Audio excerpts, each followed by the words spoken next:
Come, gather round, everyone. They're about to talk Disney.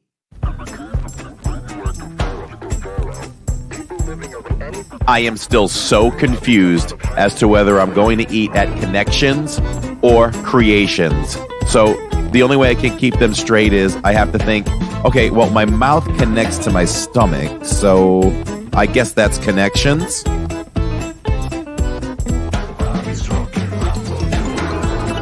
So I call Catherine to see how dinner at the restaurant is going, and she says, I can't talk to you right now.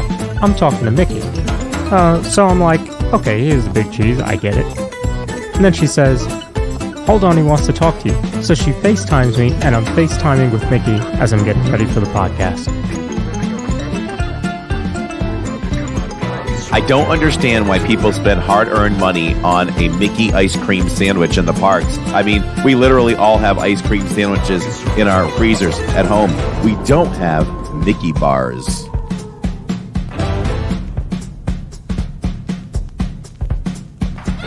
From the mind and creator of the Disney YouTube channel Living in Diz comes a whole new Disney podcast. Okay, can we talk some serious Disney here now? Nope.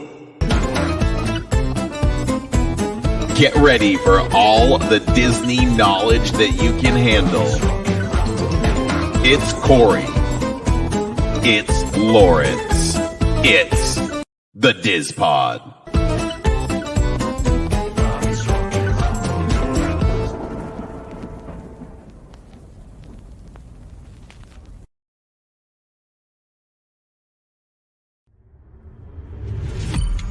You are now listening to a member of the Disney Podcast family. Head over to Disney Podcast Family on Instagram to see all the latest posts for this show and links to other great Disney podcasts. Hello and welcome to the DIZPod. This, I know, is episode 51 because last week was 50, the big 5-0. I have a problem with numbers, Lawrence. I have a problem with numbers. Like recently, a couple things I was wrong at was I kept saying for the longest time to people for many, many months, and Tammy heard me say it the other day to someone, that this June we're celebrating our 24th anniversary married. Well, I learned it's 22. Yeah. Where do I get these numbers? I have no idea. The other one, there was something else I got a number wrong. I mean, for almost a year, I thought that we lived in Florida. This would be going on, I think, 6 years in Florida. I think 6. Mm-hmm. And it's really going to be 8, maybe? I don't pay attention. So I just learned. Yeah. And where I work, I thought that this was pretty sure this was, I'm in my second year, but I saw a start date and I'm in my third. Who pays attention? You know, it's just numbers. Yeah, just numbers. That's funny because for a while, I can't switch it, but for a while I had a plaque over there on the wall that was celebrating my 3rd year of working for my company, and I'm actually on year 7. But that's only because we hadn't updated the plaques.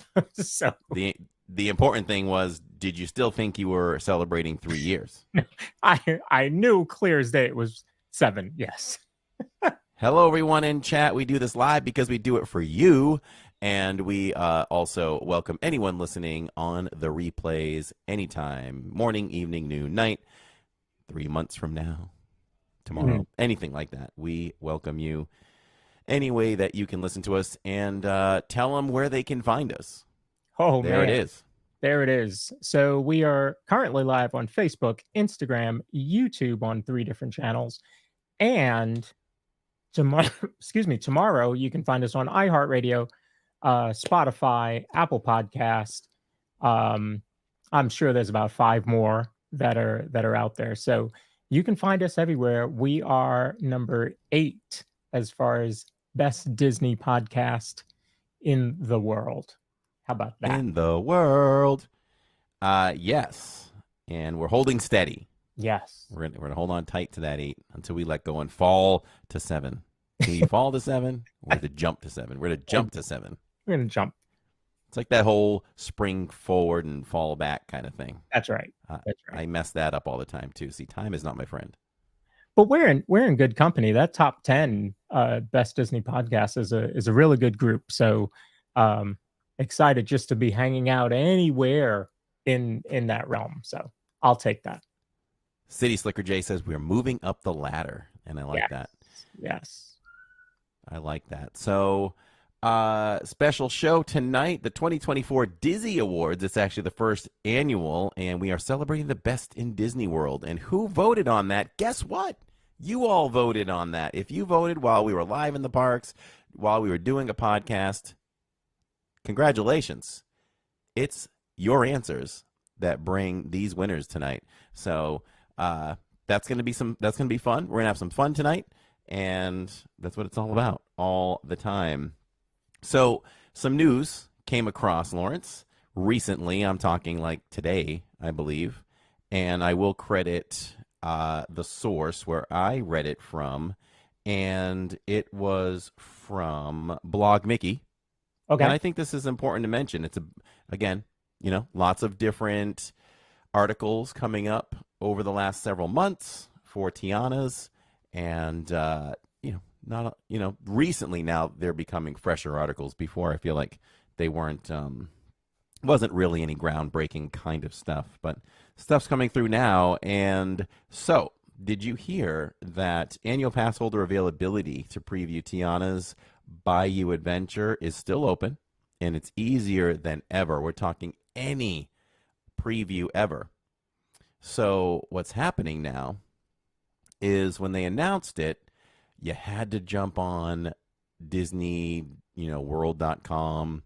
I can never remember that exact website, or the My Disney Experience app. And you had to get in there and you had to get your park reservation for Magic for the day you wanted. And of course, we jumped in and we got the first day, which is June 13th. It's a Thursday. And so we got that. Now, the next hurdle that you have to go over is that you need to secure that 7 a.m. queue.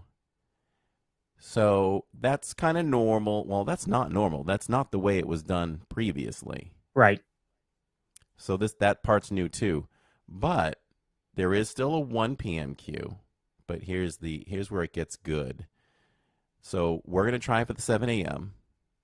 If we don't get the 7 a.m., I'm just going to read this so I get it all correct. Let me scroll down.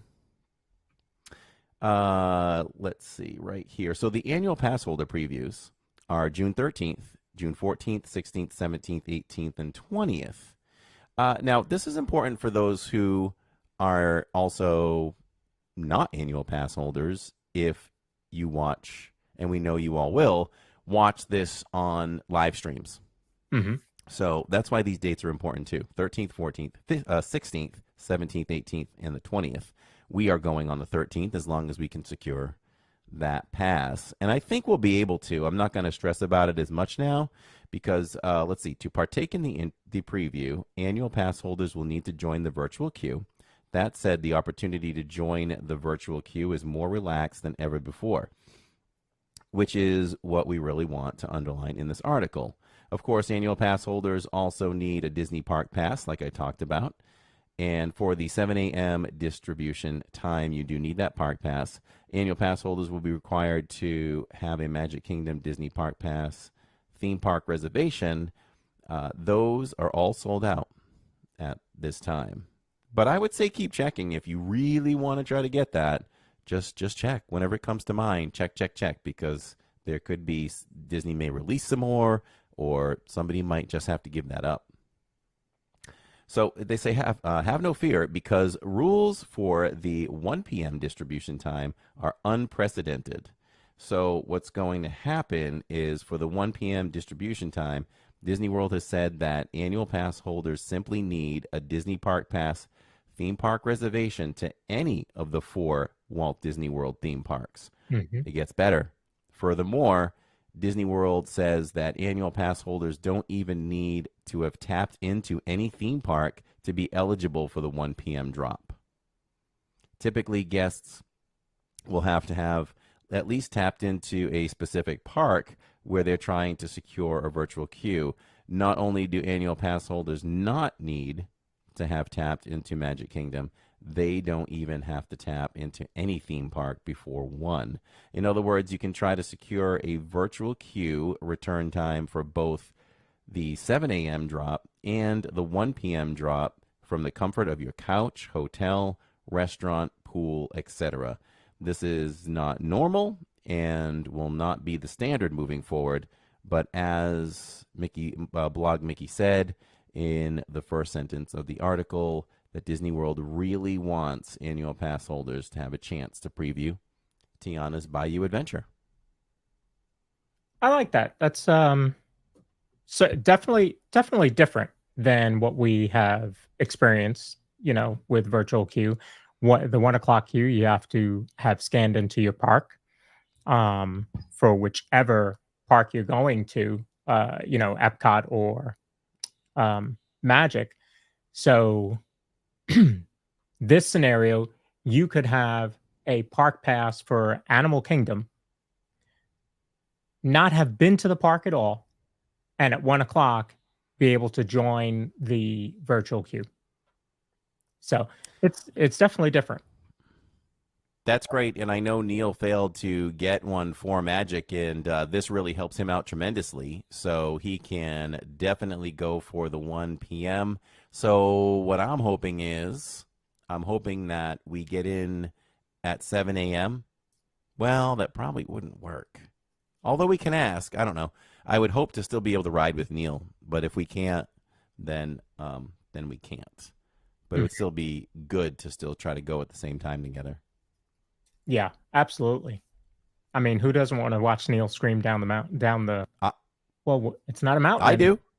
It's a salt mine. I don't know. Is that what it is? It's down the bayou. He's going to scream down the bayou. There you go. It's worth the views. The views will be higher knowing that Neil is going on this ride. That's right. That was one of the highest viewed live streams. Yeah, it really was. Couldn't have had anything to do with the subject matter, but yes, I think we kept people hooked and entertained. Yes, that was a good one. That was a really good one. And we got to do it twice. Yes, almost right at the end. So it was a good night. So I'm looking forward to opening it. I will not be with all of you for the previews. Just had to make a decision because we're going in early July. So I will ride it more than likely July 3rd. Yeah, so you're saying, yeah. So are you going to turn away and not watch that part? I don't know. Chat, what should I do? Normally, normally when there's a new show, I don't watch it, or a new ride, I don't watch it. I wait to experience it on my own. But I did watch the drone show when you live streamed it. I don't know with this one. I feel like I'm close enough that I'll be there to experience it. So maybe I'll just wait. I don't know. Yeah, it'll be interesting to see what you do. Any decision you make, I respect. No, thank you. Yes. Shirley Renee says to wait. Mom says to wait. Alyssa says to wait. Yeah, I think everybody's with me. I'm gonna wait it out. Yeah, it's a big deal. It's a big deal. Did you get rid of what I put in there for the show? No. Did you delete anything? No. Really? I must be blind then, where I can't see anything that I added. Interesting. Okay. All right, what else? Listen, guess what we're doing at the end of this very podcast? I mean, I'm saying that to you. You have no idea. No. What we're doing. But I have on my desk the first 7 minutes of the LID movie. No way. Yes, sir. I do. Ooh. I do. Dying to see it. Definitely nervous because I want it to be perfect. It won't be perfect in the sense of it's a rough cut. There's a couple scenes missing that will be in, but there's also original music. Get to hear the original music. There's two scenes. Goodness. With original music. And yes, we have a composer, everybody, for the entire film. It's kind of crazy. But the LID. So I'll have feedback for you all when we're live again in the parks. Very cool. You know, as to just no details, but what we think. You know, Jason O'Brien definitely trusted me with that. We had a good conversation today, and he was like, "Oh heck, I'm gonna let you take a peek at this, even though even the rough cut is not up to my standard yet." He's like, "I'm gonna let you take a peek." So all right. So we're gonna sit down and check it out. So cool. That's exciting. That's definitely exciting. Let me clear that up. This will not be previewed on the show. No. Yes. There's some folks in chat. Oh, how much will you show us? Yeah. No, this is like 20th Century Fox, like working on a project, or Disney working on a project. Yeah. It is under wraps. It is tight. Yeah. So we don't want to get hit with copyright. Yeah. Wouldn't that be funny? You get hit with copyright on your own production. Right. Well, it's just like anything else, right? I'm not going to own the music. Right. I will own nothing of that. So, wow, that's exciting. Very cool. Yeah, and I should have made some popcorn. I know, right? So, the last thing I was going to touch on my agenda was we can finally announce what we're doing on Mondays. So, no park on Monday. What we will be doing is we are doing a special event. I teased this a while back. I said we were doing a special event that is a rarity on Disney property. It doesn't happen much. And this will, I guess, officially kick off I need a logo for this, but I didn't. That's what I forgot to do earlier. The Summer of Diz, man. This is the Summer of Diz, and this is the first event of Summer of Diz, and it is celebration at the top. Now, I'm sure some of you may have heard of this. Some of you may have gone to this event. I didn't do enough research to see if it was ever live streamed, but we're going to live stream it. So what it is we are going to have dinner. It's called, or Disney calls it Celebration at the Top. Sip, savor, and sparkle. This happens at Disney's Contemporary Resort. And it says, join us for a lively cocktail party atop Disney's Contemporary Resort. Right in the heart of the most magical place on earth. Enjoy fine food, shimmering sips, and melodious music while you wait for an awesome, inspiring fireworks spectacular. Upon arrival, you will indulge in an array of culinary offerings, including sushi, small bites, favorite dishes from the California Grill menu, and delectable desserts. Guests ages 21 and over can also enjoy such libations from the complimentary bar as California wine, beers, and cordials.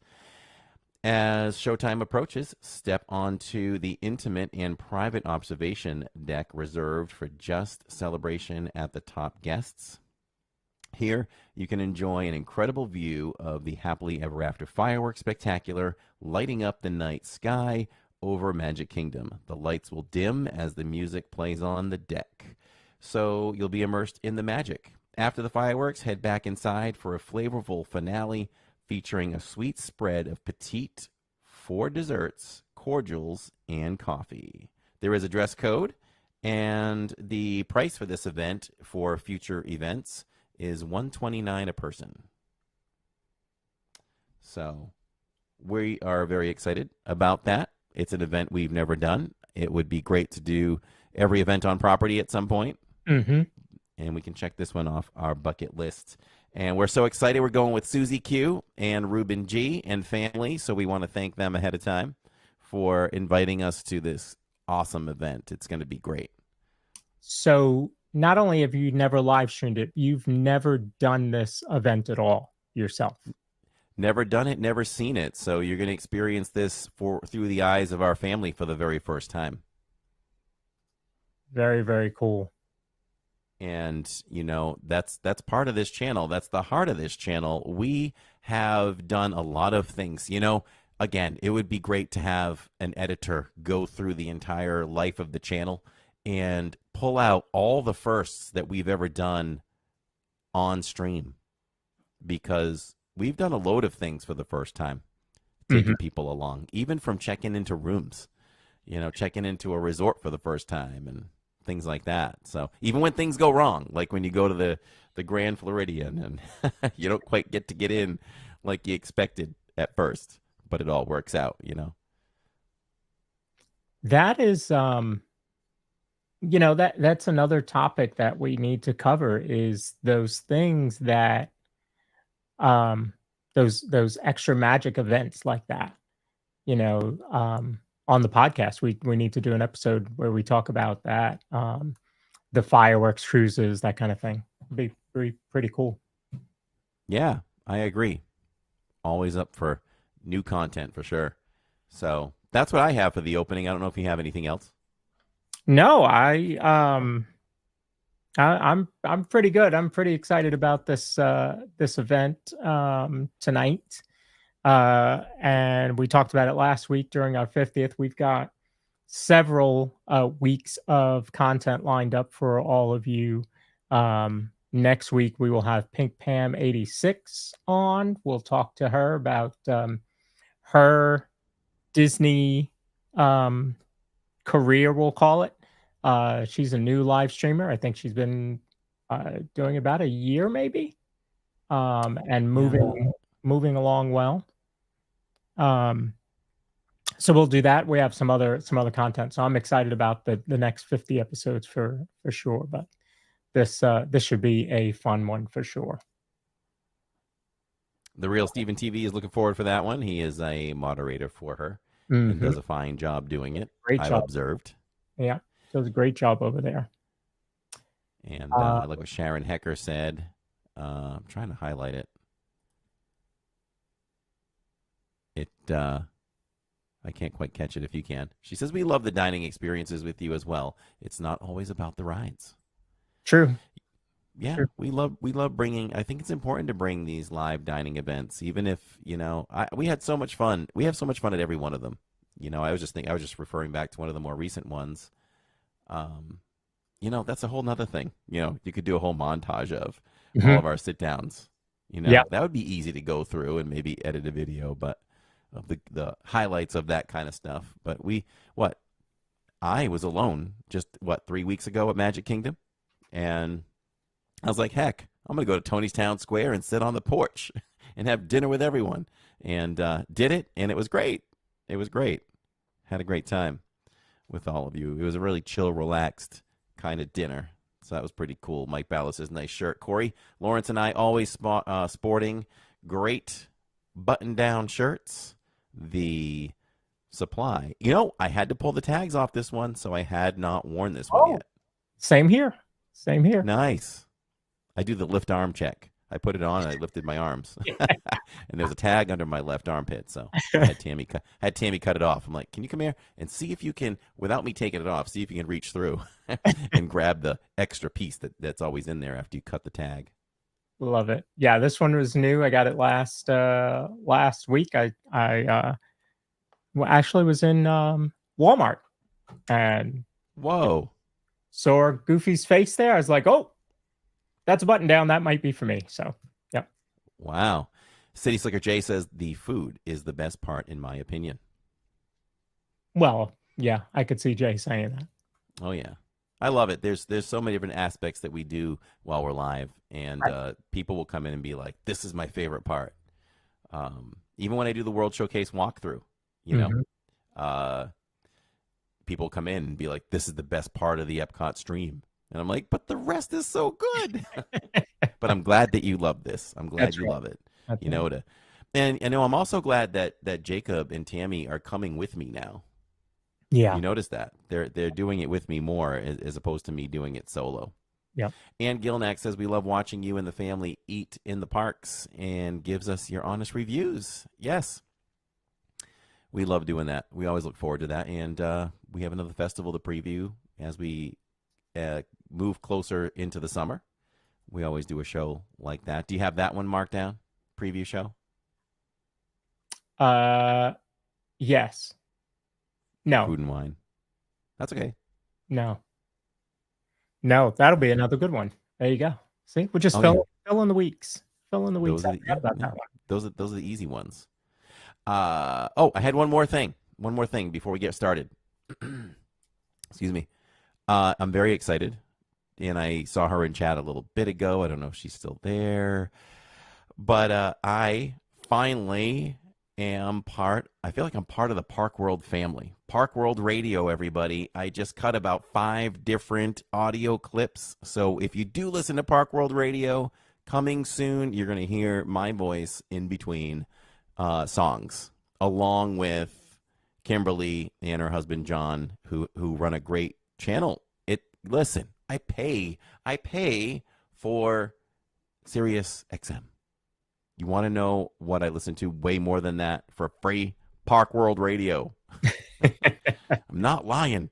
I listen to that thing all the time. I had it on when you and I got on tonight backstage. Oh. So I love it. I'm glad to be part of it. And let me know, y'all, when you hear me. They left it up to me to be creative and make my own content, so I did, and looking forward to it. And you know what's funny? It's like when I wrap gifts just a few days before Christmas, when the kids are opening them and Tammy's opening them. I already forgot what I got them, half the stuff. So I've got a memory like a pineapple. Oh, so, boy. It'll be interesting to hear the different cuts that I put in. I know I said something about the World Showcase walkthrough, though. It's like walking through the World Showcase without leaving your couch. This is Park World Radio, something like that. But I got to say I'm Corey from Living in Diz in that one. I didn't want to put that in everything, but I did 2 of those. So definitely some good stuff. Oh, I got one more. I'll give you one more. Hold on, let me have some water here. Just got to get ready. I don't know if I'm supposed to give away these previews, but one more. It's like pixie dust coming through your device. This is Park World Radio. I like that one. Like it. I just picture a poof, Oh, she'll have to. They sound great. Can't wait for everyone to hear them, says Kimberly. Oh, I'd give you guys a hug if I could. So thank you so much. It truly is an honor. I know I do this, and I'm in the parks and all that stuff, but it's truly an honor to be part of that. Definitely, and Yeah, so, Park World will have to add the sprinkle of pixie dust when you say that in the voiceover. Ooh, there you go, Kimberly. Right, the twinkle. Yes. Yeah. Yep. I like it. Yes, that's awesome. So I wanted to mention that. And all right, I'm going to let you kick this baby off without further ado. The 2024 Dizzy Awards, and I will have some dad jokes to present as well.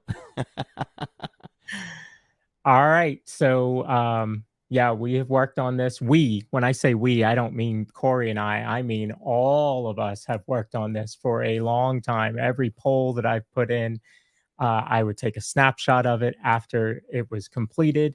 Some of the polls we had over 200 people vote. And so now we're going to get to see some of the best of the best. So let's start the show.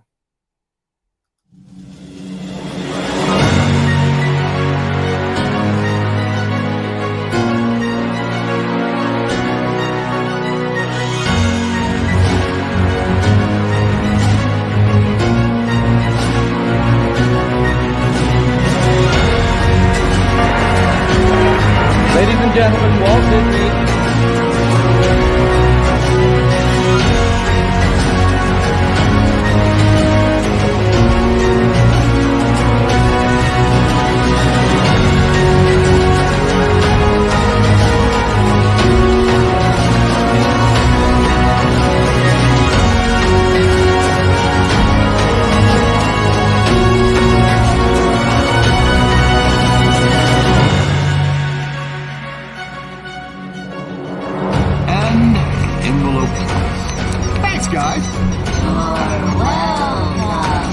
And the Oscar goes to...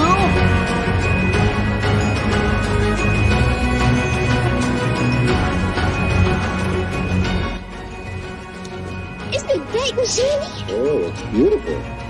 Aren't you proud of it, Mr. Disney? I'm so proud, I think I'll bust.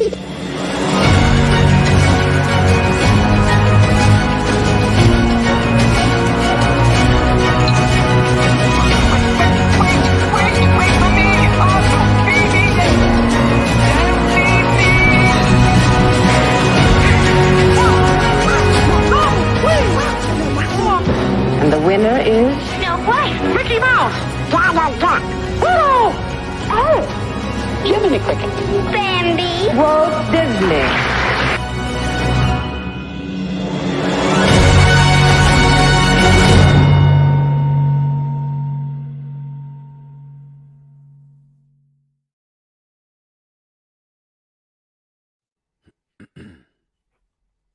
Welcome to the 2024 Disney Awards.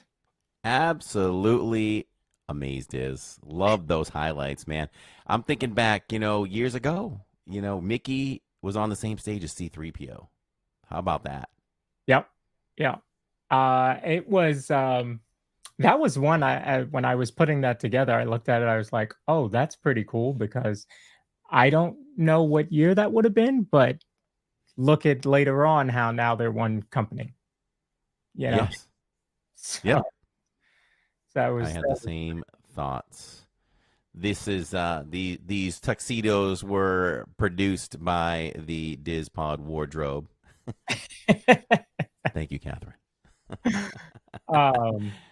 See, we If told anybody's you only guys. listening, we are in our fabulous, stunning t-shirt tuxedos, man. Yes. Formal night, everyone. Formal night. That's right. That's right. I even have Minute Maid fruit punch. Okay. For wine, there you go. I don't. I just have some water. There you go. So Pretend you have it's in white, wine I have red. All good. All good. yeah. Just a different glass. That's all. Jen says I stepped away for a minute and now you guys are wearing a different top. Ah. It's a night of awards, presentations, and costumes, Gen W. So yeah, let me bring up the awards.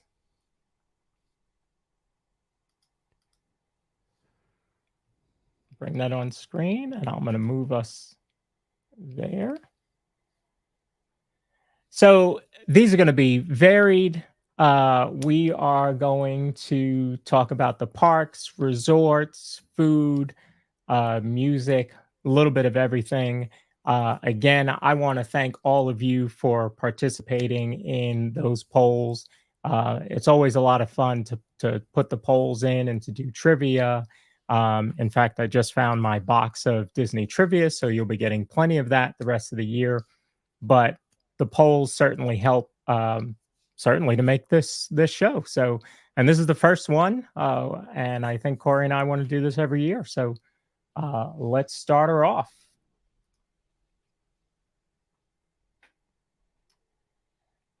So, oops. So these are the 2024 Disney Awards presented by the Park Bros, Corey and Lawrence. And our first one is going to be, if you could work in a park, which park would you choose? If you could work in a park, which park would you choose? Magic, Epcot, Hollywood, or Animal Kingdom? Yeah, are we supposed to speak while Sure. are they posting their answers? Yeah, we can. We'll have a little chit chat, and they'll post their answers. All right, sounds good. For me, it's Magic Kingdom. I mean, it's hard because for me it would be between Magic Kingdom and Hollywood, and if it was Hollywood, it would definitely be over at Galaxy's Edge. That's where I'd like to be. Probably. Well, do you want to do Rise or do you want to do? I wouldn't want to be like in character the whole time over there at Rise. Mhm. So I'd probably work at the Falcon. Probably do Smuggler's Run or yeah, kind of in the outside part of the queue. So you're kind of outside, but so yeah, I'd probably do that. But you got to be in Magic probably. It's the OG for me, Mhm. and I don't know. That's the park though. It doesn't say what you have to do. So I'm gonna go with Magic. What about you? Boy, oh boy. I think Magic being the OG for me would do it. Um, there's also a lot of different things that you could do there, right? Not that you couldn't in Hollywood or even in Epcot, but for me, I'd love to work in Tomorrowland. Um, the Tron costumes I think are nice. They even though they're black, they seem like they're very loose fitting, so they're not um, hot. Um, Mm-hmm. and then there's such a lot of the other areas. You got great costumes. Adventureland, Jungle Cruise, being a skipper. So yeah, probably Magic. Probably Oh, Magic. Jen W says in chat, Corey, you would do a great character on Rise. Thank you. I guess I was that could be thinking fun. when you said the Falcon, I was thinking right there as you start to put people in their positions. Two pilots, two gunners, two engineers. Um, those cast members always have great conversation. So I was thinking, yeah, you'd be good at that. Okay, that would be good. I would take that one. Yeah, Mhm. that'd be a good one. I would enjoy that. All I would right, enjoy that. and the winner is Magic Kingdom. Ooh, Magic Kingdom wins. And if I Not remember surprised. correctly, that was a landslide. If I remember correctly, that was a pretty big one. Yeah.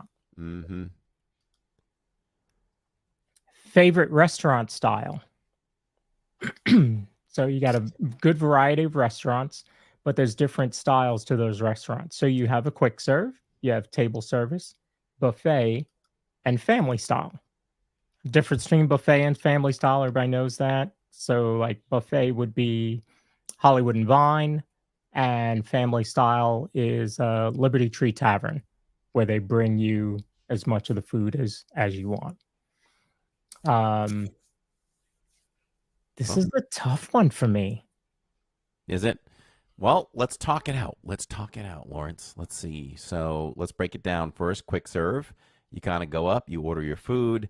Chances are the food isn't that great, right? Compared to your table service. Mm-hmm. Your sit downs, right? It's not usually up to par with that in general. I'm just gonna say in general because I know there's some really good things. Table service, you have your waitress, your waiter, your wait staff to come over to your table and wait on you from start to finish. It's a one course meal, I guess you'd say. So you can order, your appetizer, your main meal, your dessert, you're done. Buffet, of course, you can just eat to your heart's content. You go up and down, you go back, you come back and forth to the table. You can eat as much as you want. If it's a character experience, you always want to make sure you don't miss the characters. So pro tip number 769 is make sure you know where your characters are before you get up. Yes. And family styles. So let's take these two, buffet style and family style. So what do you like better? Do you like everything to come to the table at once, which is there's less variety, but there's a lot of variety than a buffet. There's less variety for family style. But you're going to get everything there, and then you get to ask for refills of what you want the most. That's a tough one. Mm-hmm. I guess it's nice not having to get up and having it come to you, but I feel like you have better food variety at a buffet. So not that the food wasn't great at Liberty Tree Tavern when we went, but when you go to Hollywood and Vine or you go to Crystal Palace, it just seems like it's just all of this food that you can have. So of those two, I'm going to say buffet. And I think value wins out for me. So I'm going to say buffet. So a while back, I would have said family style over buffet. I love the idea of a buffet, but most of the time, I feel like I come out too full because it's like it's hard to control how much you eat because you want to try a lot of things. So you come back to the table with a little bit of multiple things on your plate, and then you finish that and you go get the other multiple things that you didn't get the first time. And then after that, you go back and put the other multiple things that you didn't get the first or second time. And then you go for dessert, and then you're like so full, it's hard to get those desserts down, but you do. I cracked the code last time. And ironically enough, the last buffet that I had was with our good friend USC Greg and family, and it was at Hollywood and Vine. Right. And I decided this. I'm like, I eat a salad every day.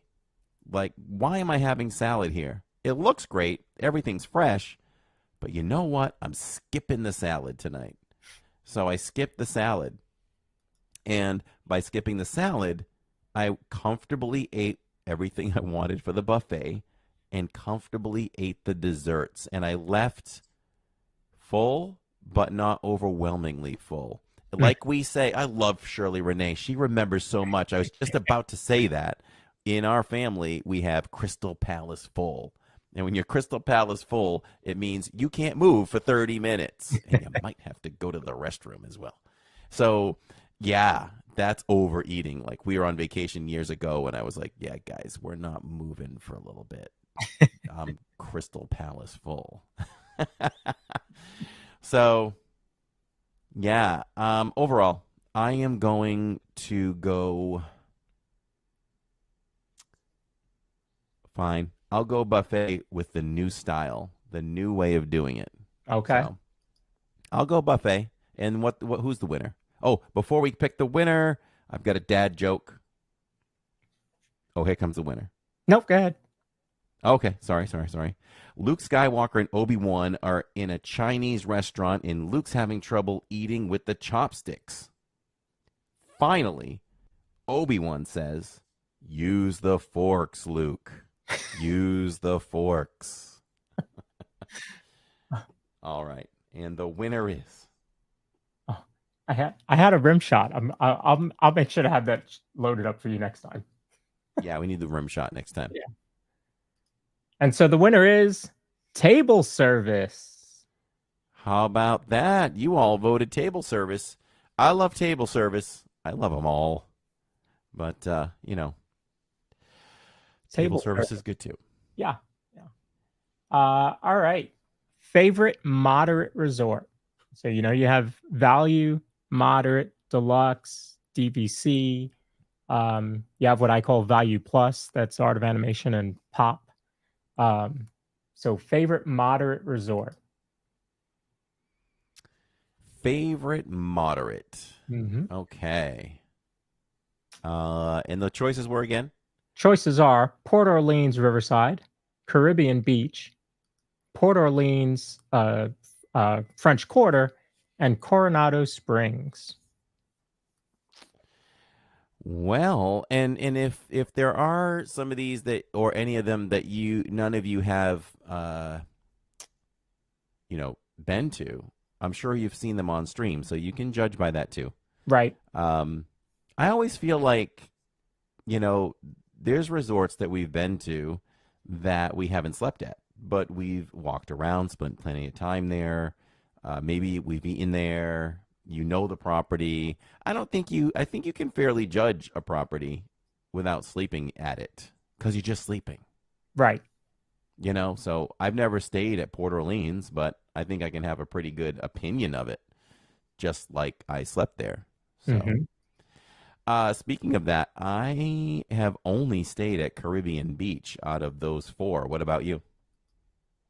I am at 3 of the 4. I've not stayed at Riverside, but we have stayed at Caribbean Beach, Port Orleans, and Coronado Springs. In fact, Caribbean Beach was the very first Disney resort that I stayed at in 1990 at the age of 14. Oh. Yeah. Stayed in Jamaica. And now, I always talk about Caribbean Beach for the size of it, and that's the only negative about it, I feel like, is the size. It's pretty big to try to get over to the main building to eat. Yeah, so the first night we got there very late, and so they gave us directions how to get back to Jamaica. It is quite a bit of a walk, but the good thing is there's buses internally, and where we stayed in Jamaica, we were right across from the Skyliner. So we closed the door in the hotel room, and we were in Hollywood Studios in about 7 minutes. So, yeah, that was really nice. Coronado is nice. Caribbean Beach is really kind of laid back. I like French Quarter. Riverside, we ate there, even though I haven't stayed there. Really nice walk along the water. Oh, man. I don't know. I'm going to say Caribbean Beach out of those 4 for me. I will probably side with you on that. I don't think the grounds of Coronado Springs is great at all. We walked along there when we stayed there. It was okay, but I guess because it's so big, it kind of feels more convention center type, Yeah. than resort like the rest of them. Yeah, I feel like when you walk the back of the grounds and all that, it's not as nice as these other ones. Mm-hmm. So I would just say with Caribbean Beach, if you're going to stay there, try to plan to stay. I don't even know what island is closest to eating, but try to stay there. Yeah, I'd have to look at that. Yeah, the map. And so the winner is French Quarter. Well, there you go. French Quarter is great. French Quarter is where you can get the beignets. That's right. And you can also listen. Hey, I got one. Pro tip $11.99. Check this one out. It's funny how I know the whole book, right, of pro tips. Mm-hmm. Thousands of them. I learned this when Jacob and I were cutting a vlog years ago, probably the first year of our channel. Jacob and I were there on a Saturdays by ourselves cutting a vlog. I believe they have a pumpkin hunt every year, scavenger hunt. So you want to do that. But the pro tip is if you want to get some free balloons, just hang around about 2 o'clock, whatever, when housekeeping is cleaning the rooms. They just collect the balloons and put them at the bottom of the porch. And if you're like, can I have some balloons? They're like, yeah. So we took some balloons home one day. Huh. After the vlog. Yeah. So. Yeah. And so you can see Yeehaw Bob at French Quarter Thursday through Sunday. Yes. And that's kind of an annual thing we do now. Yeah. Around Christmas time. We'll be back there again. For some reason. Maybe we'll go sooner this time. He was at Riverside. It's French Quarter? He's at French He's at Riverside, isn't he? Riverside? That's what I thought. But, yeah. I mean, it's, Port Orleans. Which is one side or the other. Yeah. All right. Yeah, Catherine wants to know where she was between tips 770 and 1198. No, these are scattered. These are when I think of something, I know what tip number it is. Right. Yeah. I can only imagine how big that encyclopedia of tips is. Very good. It's so big, and your mom manages it, so she's incredible. Shout out to Purple Pleasure. Yeah. Hey, Lawrence, how about our next dad joke? Go for it. How does Luke Skywalker get through the forest? How does Luke Skywalker get through the forest? He walks. And now the award for Best Personality World Showcase? Yes. So which country in the World Showcase has the best personality? It's kind of like in high school where you have the superlative awards.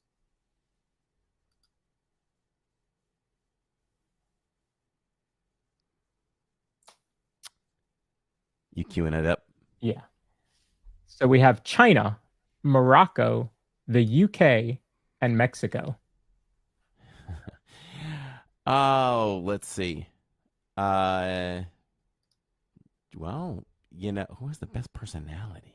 What are we taking into account here? Like architecture and Yeah, kind of food? overall, what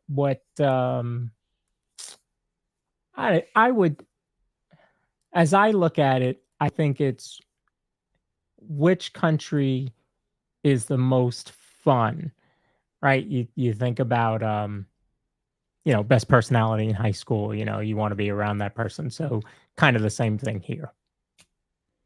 Okay. Well, I mean, if you think like party atmosphere, I'm probably leaning more towards the UK and Mexico. I'm gonna go with the United Kingdom. China is really chill. Morocco is chill.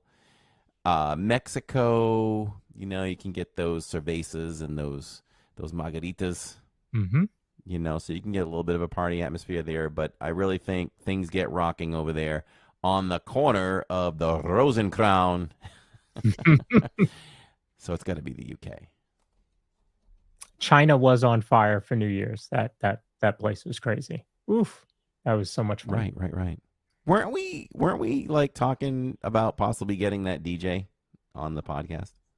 Yes, I don't think he cleared. Because he technically worked for Disney. Yes. Yeah. That's right. Come on, Disney. I know. Disney. I know. Check us out. Send some people our way. We'll The be good to them. best personality is Mexico. Mm. Mexico. Well, there you go. I was gonna say I don't even remember that poll coming up, but at the same time, I don't see most of the polls. Right. That's right. Yeah, Mexico is fun. I like that you go inside the building, but it feels like you're outdoors. That's always Yolanda cool. says, well, the cast members in Morocco and the UK wrote nice messages in my passport back in the day when they had the World Showcase passport. As of late, Mexico has a good vibe.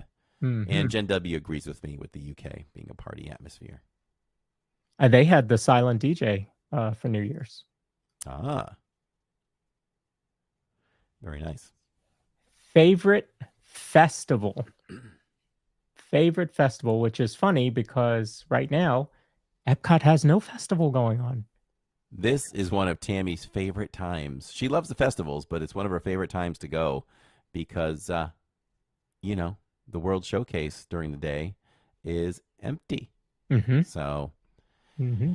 that's pretty cool. As a matter of fact, we will be at Epcot on a Saturdays in 2 weeks. So it'll be great to be festivalless one visit. You're going to have Forces you to eat somewhere else. Yeah. You know what? Maybe we need to get reservations for beer garden for that one. That's probably appropriate timing for beer garden. Yeah, you've been talking about that. That would be a good time because then you don't feel like you're missing out on the festival because you're not in a festival. Yes, and we'll still bring the entertainment because there's entertainment there. Mm-hmm. So, Sausage Fest, let's go! Tons of sausage there. There's some good answers already. Holidays, food and wine. What's your favorite? Food and wine. Listen, they all bring their own thing. You've got the topiaries, which are beautiful. Mm-hmm. Food and wine is really all about the food and the wine, and they probably bring the best shows, in my opinion. So can really go, as a foodie, you can really go crazy at the food and wine festival. Festival of the Holidays is short. I'm going to probably not really, I love Christmas. The trees are beautiful to look at. The cookie, listen, Disney, the cookie stroll. We need new cookies. Just come up with new cookies this year, please. Please. And I love taking the stream around Festival of the Arts. It's such a fun stream. We're eating slowly and looking at art. Yeah. For hours. Yeah. Just going along and eating. And I hope you all love that one too when we do that one. We just really take a good look at the art. We took such a long time doing it. I don't even know if we completed it in like 2 or 3 trips of doing it. We went slower than ever. So that's a good question for everybody. Did you like how slow we went? If you remember, we only got through maybe a quarter of the art while eating a quarter of the food.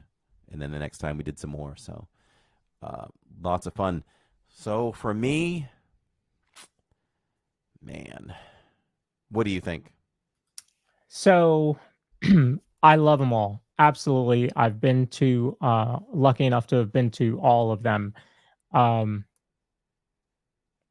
I think Food and Wine is probably the most popular, but for me, it's Festival of the Arts because it's so varied, right? I remember I was there and I had started the stream that day, and we got acrobats right there at port of entry, and we watched that show. We walked through and looked at the art. Even the food looks like art. You have some good concerts going on, so it's just wide variety because the concerts are Broadway. So you have a wide variety. So for me, I think it's Festival of the Arts. For the first time ever, I am going to lean the same way as you.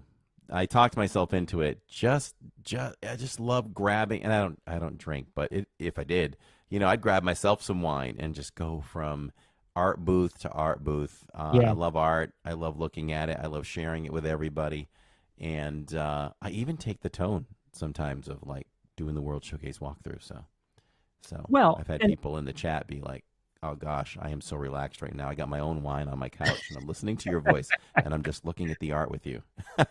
So yeah, it's all the art, and I really enjoyed watching that Aladdin presentation when we sat down live. Mhm. It's Festival of the Arts for me right now. Listen, the Flowering Garden, I love them all.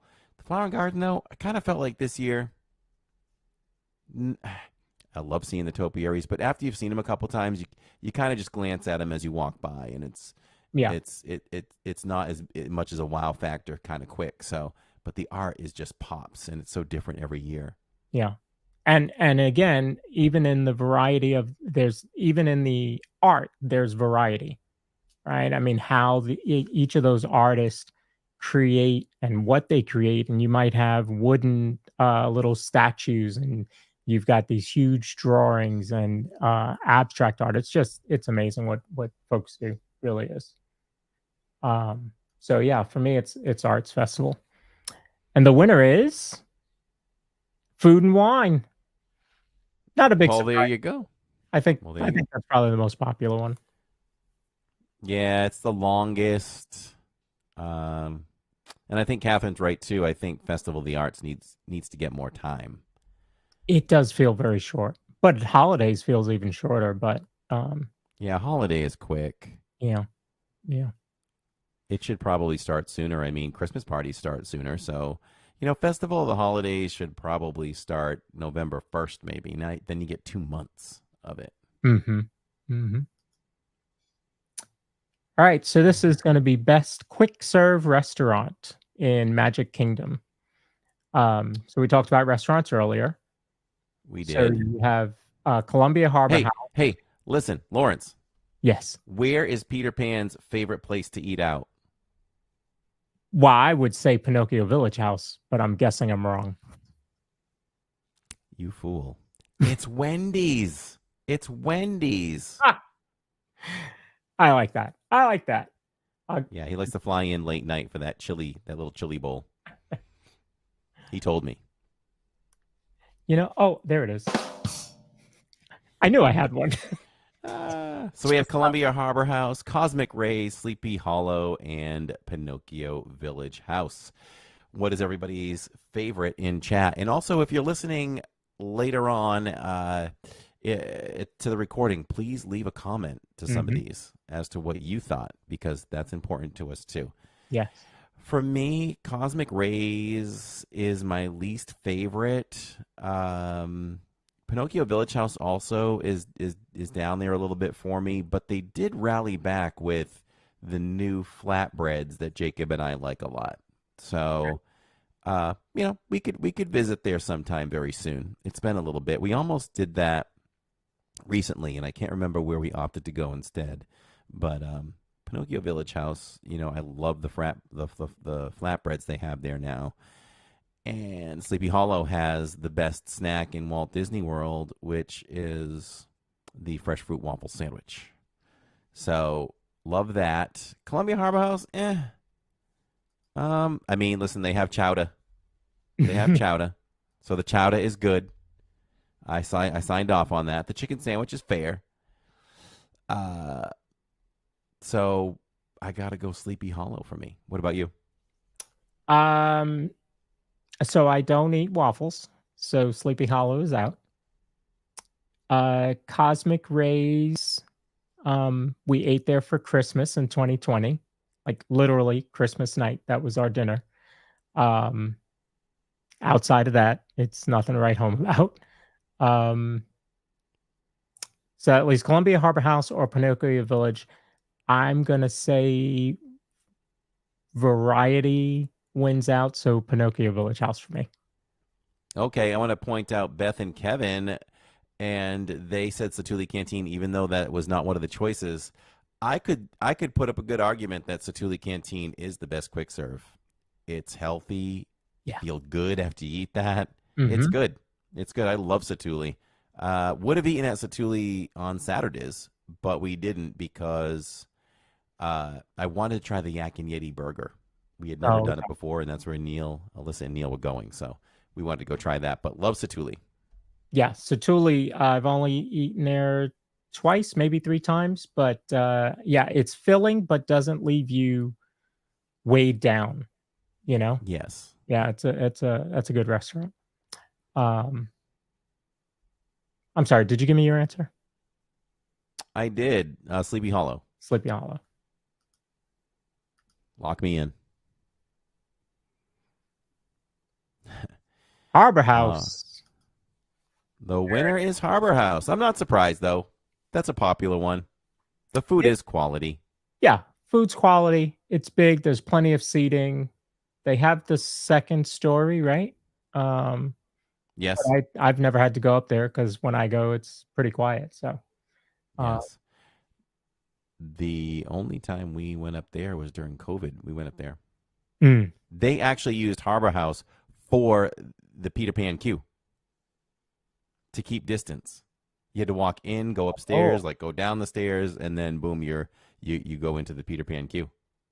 Wow. Okay. Didn't know that. Yeah. Hey, Lawrence. Yes. Which Disney princess would make the best judge? Well, we don't have a Princess Judy, so I don't know. Snow White, because she is the fairest of them all.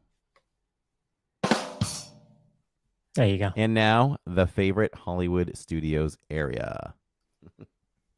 So, similar to lands in Magic Kingdom, you have areas, as I'll call them, in Hollywood Studios. Toy Story Land, Echo Lake, Galaxy's Edge, or Sunset Boulevard. Which is your favorite? Well, I like to just not give a straight answer. I have to talk things out. So let's talk it out. So Toy Story Land, they did an amazing job. Listen, they did an amazing job everywhere. So Toy Story, to be able to shrink down to the size of a toy is a cool concept. As you walk the land, it has a feel of like dirt or mud. Where you see footprints, you see the big footprints of, oh gosh, I'm going blank right now.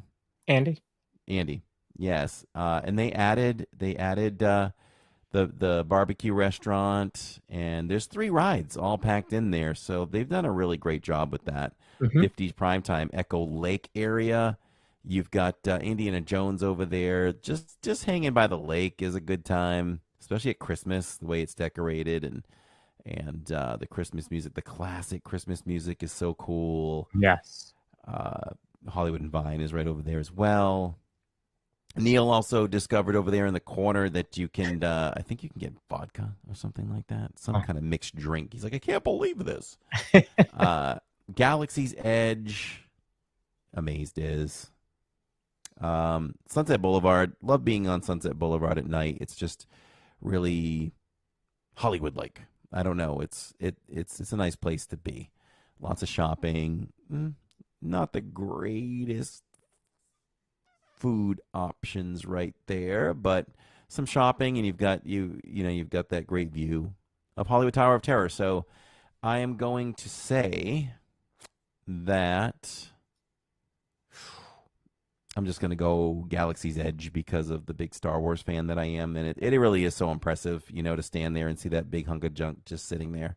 Mm-hmm. Pretty cool. Pretty cool. So I'm gonna do process of elimination again. Echo Talk it Lake, out. I like, but compared to the others, no. Sunset Boulevard is great. Like you said, the music there. You're walking up towards Tower of Terror. You've got Phantasmic down there. Lots of good food options. Lots of shopping. Like both sides are either Yes. shopping or food all the way down, really. There's a fantastic Pandora store there, Corey, if you're ever out there. Oh, is there? Yeah. I thought that shut down. No. So, hey, where is the better shopping? Sunset Boulevard or Hollywood Boulevard?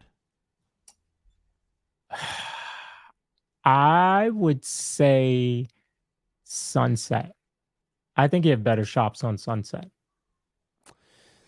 Interesting. So, if for all that don't know, but I know a lot of you are so smart out there, you do know. But if you break down the shopping, I mean, Sunset Boulevard, let's see, let's go to the left side. Is Pixar related Right. stuff, and then you cross the street. There's that Pandora store, and then you go down a little bit, and you've got some odd things, kind of things like Disney style over in Disney Springs. You kind of get some of that stuff over there as you walk through the Pandora store with some really different kind of Disney stuff. And then you've got that's where they sell the Doonies. And then you go through there, and then you have general stuff. You've got the Disney t-shirt, a little bit more of an emporium feel, I would say, with the lounge flies and the ears and the t-shirts and that kind of thing. And then, of course, Hollywood Boulevard has the magic bands, the pins, more ears, and then that's kind of where they feature their latest collections of collection, I guess. So one or two collections will be posted there. That's where the mugs are. And then you cross the street, you have the Star Wars store, the Marvel store, all within one. And then Mickey's of Hollywood over there. That's kind of a little more emporium-ish as well. So it's a tough one for me, but I'm going to go Hollywood. I'm going to go the Hollywood side. Wow. I tend to buy more on the Hollywood side, I think. I discovered, if you look at that picture, the store on the right after it, so past the Pandora, I think they have a really good variety of merch there. I don't spend much time in the Pandora in the Pandora store, but in the Pixar store either. The only thing, like, I don't really love Mickey's in Hollywood, but I do like the Star Wars store that's on Hollywood, right at that corner, right, really at the intersection of Hollywood and Sunset. I'm still going to say for shopping, I think Sunset. And I'm sure they set it up that way, based on the actual California. So more shopping on Sunset. Okay, so for me, I'm going to say we've dragged that out so long. Toy Story is great, but I remember the first time walking into each of them, and I think Galaxy's Edge blew me away more than Toy Story Land, so I'm going to say Galaxy's Edge. And the winner is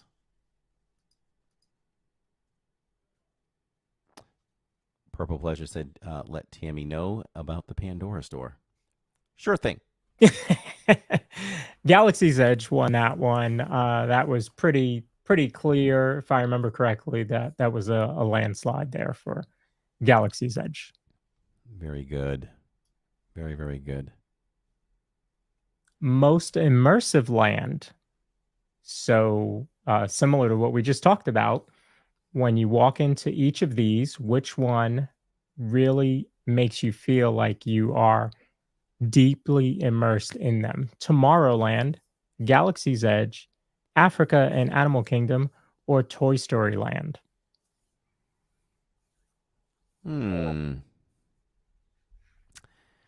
Well, the two new ones to the party is Tomorrowland and Africa. You know, they really do such a great job. I mean, you got to go for me. I just have to go Galaxy's Edge again. It's totally immersive. So is Africa, and for that matter, so is Toy Story Land. Tomorrowland.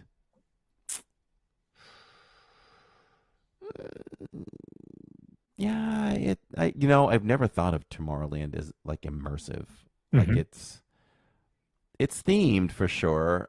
I don't know. I think that it's so old that I don't know. It doesn't feel super Feels immersive. like Yesterland.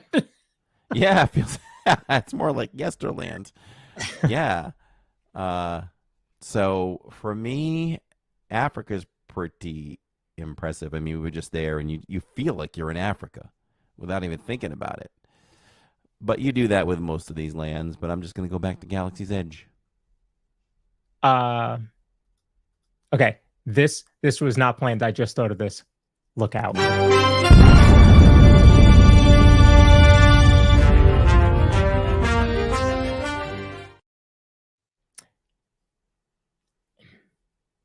There were permits filed today for Carousel of Progress.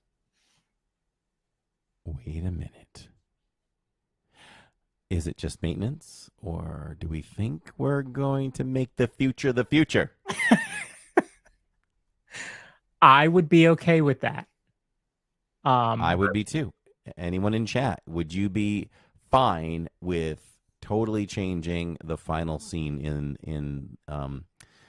in Carousel of Progress? The what is he? The uncle? Who's the guy on the left? Oh, yeah, in the chair? Yeah. He Uncle talks about Orville. laser No, Uncle discs. Orville's in the Orville's bathroom. in the bathroom. Yeah. Uh, He talks about laser discs. That must be Laser Grandpa. discs. Yeah. Come on. We haven't seen a laser disc in how many decades now? So it would be fine to update the final scene. The rest of them you could leave alone because they're historic. No real reason to change that. So I was with a different girl when I owned laser discs.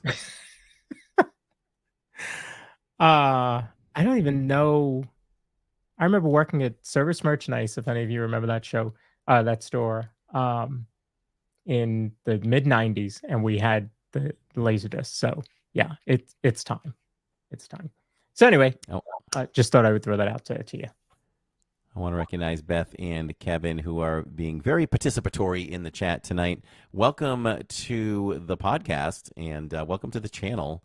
Don't know if you normally watch or you just discovered us, but you are very welcome. So glad you're here. Grandpa. The wise old Our Disney World fix comes in with Grandpa. Michelle, I don't think that they would change it from Christmas. I think it would just be an update, because if you think about it, all of the scenes are holidays. So I think they would leave it as Christmas. I just think it would be updated.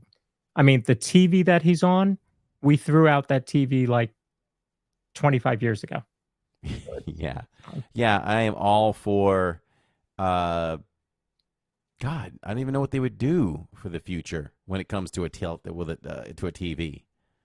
I mean, if you do a projection TV, like you mount it on the ceiling and shoot it to the wall, we're already doing that. Yeah. I don't know. They'll just have to come up with like a 12K TV or something. Hey, we got Galaxy's Edge. You get the transmission from Ray. They can do something. There you go. 3D transmissions. Yeah. So get on it, Disney. We need new future. Yeah. So we'll see. That was just announced today. So hopefully in D23 we'll have something, some concrete evidence on what's going on there. So for me, again, this is obviously going to be a 4-hour show. I'm going to say Galaxy's Edge, most immersive. All right, we'll try to limit some conversation so we can move through some more categories. Do we have a lot of categories left? We have some. So Galaxy's Edge won out. That was not surprising at all. Let me do one more here, and then we'll take a quick commercial break. Yeah, it doesn't get any more immersive than that. No. Ooh, best thrill ride. Best thrill ride. Hey, Lawrence, why does Alice ask so many questions? She's inquisitive. Because she's in Wonderland. Gosh. All right. And now the nominees for Best Thrill Ride.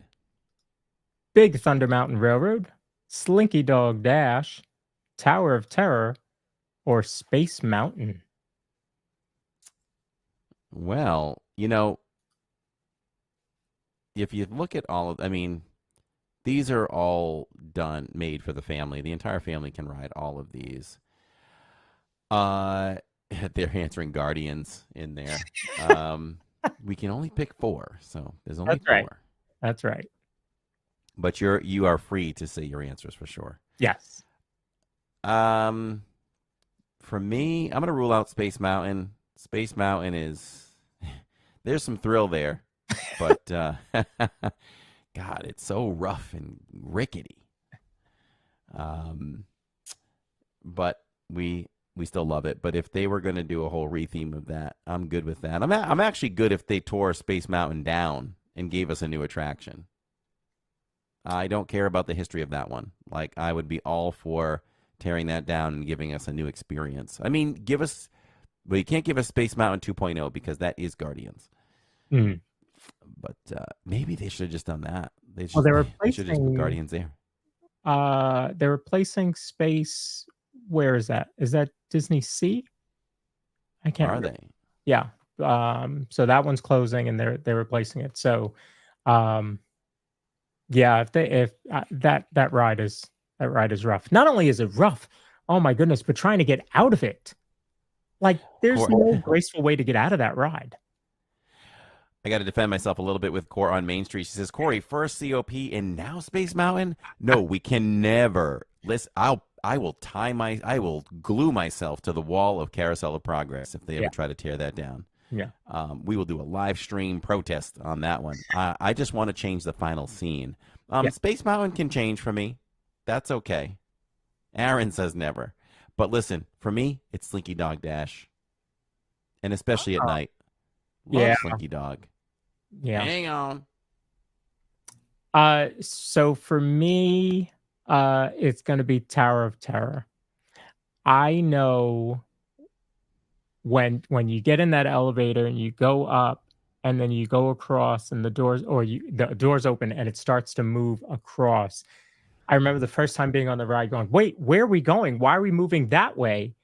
And then you get, it's so much fun. And I don't like free fall rides. Never do them. But that one is it's just so much fun. So that would be the winner for me. So Slinky Dog for Corey and Tower of Terror for myself. And the winner is Tower of Terror. There you go. All right. You all voted, and that's what came out on top. Now, understand that is of these 4. I knew when I did this poll however many months ago, I couldn't put Guardians in. That would be unfair. Guardians would win hands down. So I had to give you a little bit of, the secondary thrill rides, if you will. I do wonder if I had Tron in there, if Tron would have won. I don't know. I don't know. Yeah, I don't know. Well, you wouldn't know because you never get to ride it. Yeah. Tron and I have a thing. I do agree with Goofy Guy, though. Let's just do a whole new land overhaul over there for Tomorrowland. I'm with you. I'm with Keep you. the people, right? Keep the people mover, but make it futuristic. Give us new cars. Make it run a little better, Yep. and it'd be good to go. Buzz. Oh God, now I'm on a tear. Buzz can go. It's the worst ride attraction ever.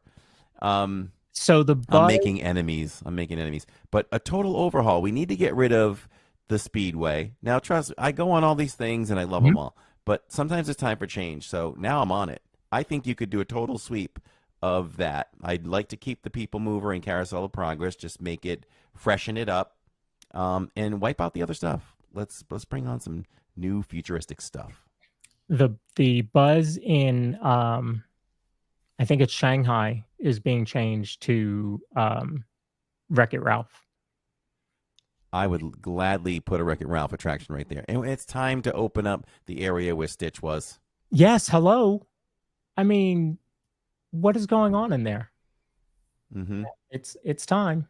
Yep. Yeah, it's Buzz did steal Gen W's phone. We remember that. Yes, Astro Orbiter can go as well. I agree with that, David and SC. There we go. I didn't even. I D23 forget about that announcements. ride. I forget about that ride. Astro Orbiter. Yeah. All right, we're gonna. Thunder Mountain agrees too. Buzz needs to go. Yeah. I've got my Buzz army. All right, we are going to step away here for a second for a special presentation, and we will be right.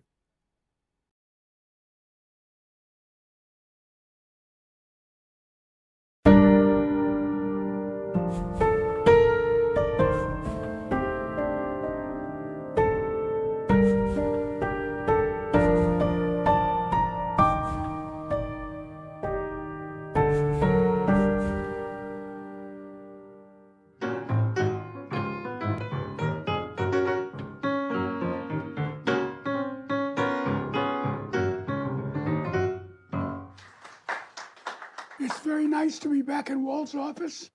It's just the way it was when I was much younger and Walt was here. Piano is the same. Walt's not here, but his spirit's here. Yeah.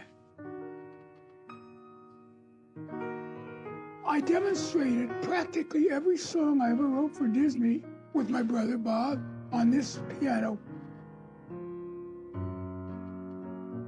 Today is one of those magical days that you dream of. Recording Richard Sherman, playing Feed the Birds for our short in Walt Disney's office. I used to play that for Walt all the time. He loved that song. And it's the reason we chose this song for this Walt and Mickey moment in our short.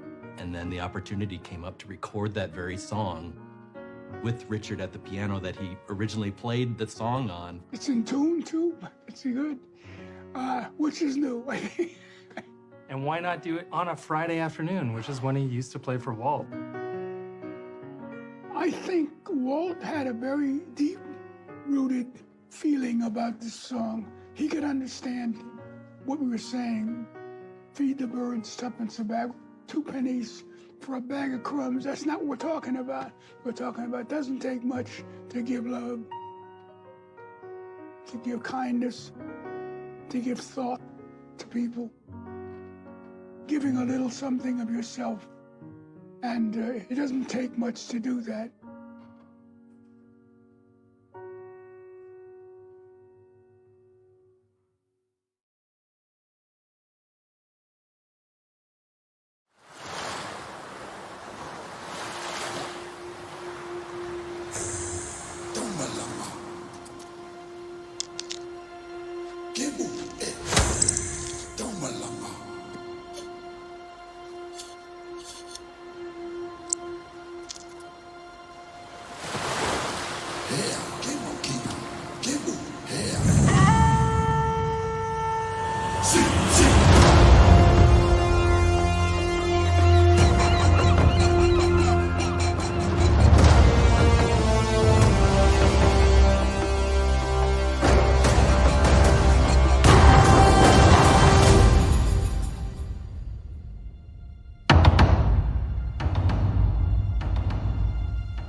call from the ancestors to sail to new skies and reconnect our people across the entire ocean.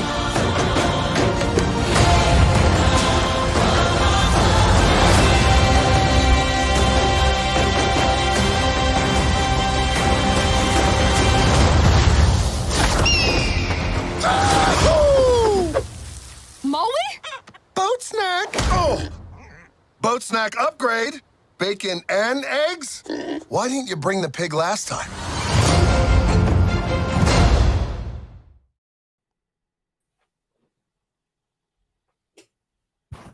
All right, we are back. Disney's Moana 2 in theaters this summer. Maybe it's I just had to do that. No, but that's coming out. What's that? That's the November. That's the November release. That's the first time that I have seen that trailer, and looks pretty good. Hey Hey's back, y'all. Hey Hey is the most underrated sidekick ever.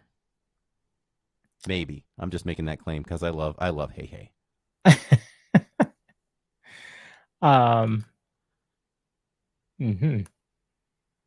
Yalana says, "What? A second Moana? My kids just yelled yay."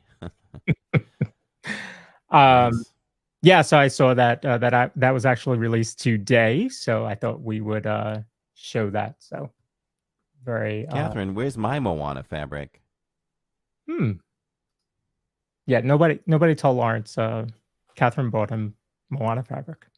Yeah. How about that? Oh, yeah. Mike Ballard says, great costume change. We did change costumes. We did. See, I already forgot. I was all caught up in the whole presentation.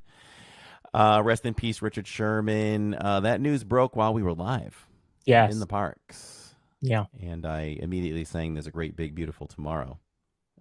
Just a legend. I'm just in awe at things like this is the piano that I, played on all of our songs, and Walt, I played for Walt in his office. Like it just widens your eyes, and just you wish you could be there. You wish you could touch it. Just incredible stuff right there. Yeah. Legendary. I was thinking, could you imagine, sitting in Carousel of Progress or Small World and getting the news alert on your phone that Richard Sherman passed away? Like that would just be crazy to have gotten that news while you're on one of the rides that he wrote the soundtrack to. Right. But they, him and his brother just did amazing work. And there's actually on Disney Plus, there's a great movie that was, I don't remember what year it was. I think it might have been 2009, if I remember correctly. But it is on Disney Plus. It's called The Boys, and it is a phenomenal story. I saw it maybe last year. Great movie with the two of them in it, talking about their entire career with Disney, with Walt Disney, all the stories that they shared with us. So yeah, make sure to check that out on Disney Plus, because that's really, really good. Really shows you what they went through. Yeah. What's the name of it again? The Boys. That's Okay. what we call them, The Boys. Go get The Boys Okay. in here, and they would go rewrite something. Some song. Wow. Yeah. Crazy. Yep. All right. What's up next for awards? All right. So next, best park entrance music. Park World Radio. Are you listening? Ooh. Best park entrance music. Magic Kingdom, Epcot, Hollywood Studios, or Animal Kingdom? I am just going to automatic. I think that I don't even need to. Oh God! All right, stop. I was like, I don't have to talk this out, but I do. I have to talk it out. To be honest, I can't even tell you what kind of entrance music happens when you enter Animal Kingdom. I'm usually stepping in there and trying to figure out which way do I go to get to Pandora or something. So with Epcot, for me, when you enter, and it's usually where we start our live streams, it's very, very dramatic music. Mm-hmm. And it pumps me up even more when I start the live stream. But there's something super magical about Magic Kingdom. And I love the music that comes across Park World Radio when you just know. Like I just said to Tammy yesterday or the day before, we were preparing dinner together, and Park World Radio was on, and I was like, "Where do you hear this?" And she's like, probably Magic Kingdom. I'm like, "Yeah, Main Street, one of my favorites." So for me, it's Magic Kingdom, with a close second being Epcot, and then Hollywood Studios. Okay. So the music in Animal Kingdom is kind of world music remixes, you'll call them, of Disney songs. At Christmas time, I love that music. During the regular time, not so much. Magic, I don't like the entrance music there. I mean, it fits the park. It's not my favorite, so it's going to fall to number 3 for me. Sorry.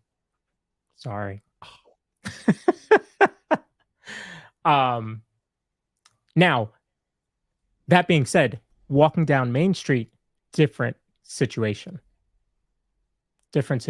Love the music on Main Street, but I think it's the feeling that I get when I'm on Main Street with all the shops and everything. But entering the park, it just doesn't do anything for me. I listen the music at Epcot. I listen to that going to sleep. But I think Hollywood does it for me. Hollywood Studios, that old Hollywood feel, big band. So Hollywood wins it for me. All right. I think you can make an argument for any 3 of those. I do love that older music too. If I know we're going to Hollywood Studios on a Saturdays, while I'm getting ready, I throw that music on, and it's just like, oof. As a matter of fact, Magic Kingdom, Epcot, and Hollywood Studios music, even if it's a day that I know I'm not going to the park and some of that particular music comes on, whatever park it is, it makes me want to go to that park.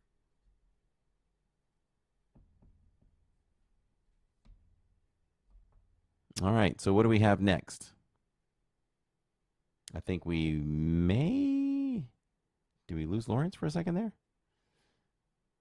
We may have lost Lawrence for a second there. But Mike Ballard says, Corey, I feel you. Such a traditionalist, and I mean that in a good way.